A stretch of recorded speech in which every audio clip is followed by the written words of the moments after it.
So there are four sampradayas: Brahma Sampradaya, Rudra Sampradaya, Kumara Sampradaya and Lakshmi Sampradaya. And if we do not take either of these sampradayas in this disciplic succession, then our attempt to advance in spiritual life will fail you.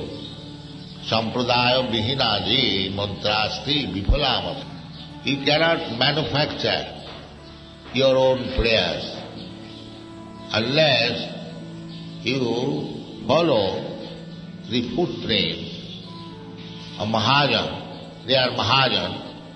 This Brahma, Mahajan. Lord Shiva, Mahajan. Kumara, Mahajan. Lakshmi Devi is a potency, spiritual potency of Lord Vishnu. Lakshmi Narayan, Narayan's potency. She is always engaged in massaging the lotus feet of Narayan. You have seen the picture.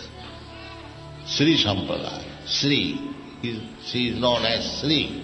Sri means opulence, fortune, beauty. So she is the reservoir of all these things. So she has got, it is called Sri Sampradaya.